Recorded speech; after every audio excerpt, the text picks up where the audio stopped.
Kuwashukuru. I'm also getting my booster shot today. Mansoor Mohammed Surur, a Kenyan who was arrested and extradited to the US, has confessed to trafficking in rhino horns and elephant ivory.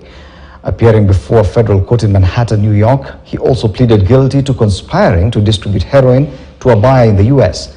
According to a report by the US Attorney's Office, Surur was involved in the illegal poaching of more than 35 rhinoceros and more than 100 elephants.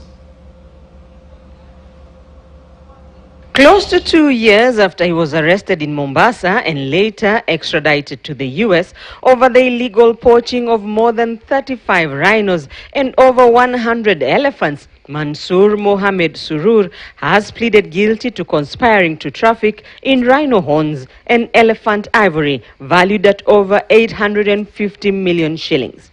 The 62-year-old also pled guilty to conspiring to distribute approximately 10 kilograms of heroin to a buyer in the U.S. Surur is now awaiting a sentence from a federal district court judge. Wildlife trafficking carries a maximum sentence of 5 years in prison, while distributing heroin carries a maximum sentence of life in prison.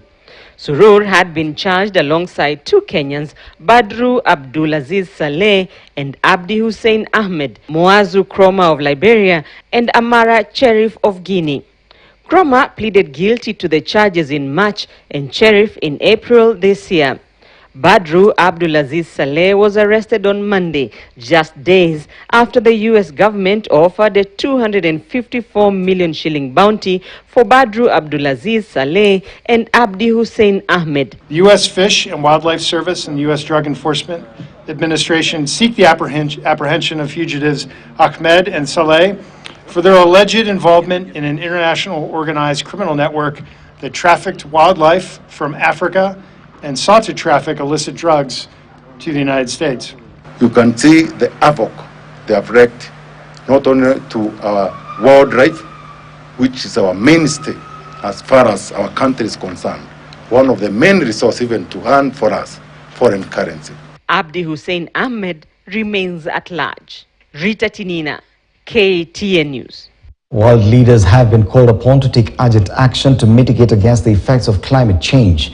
According to United Nations Secretary General Antonio Guterres, over 3 billion people are at risk of losing their livelihoods due to toxic waste and pollution. Guterres added that 9 million lives are lost each year due to climate-related tragedies and diseases.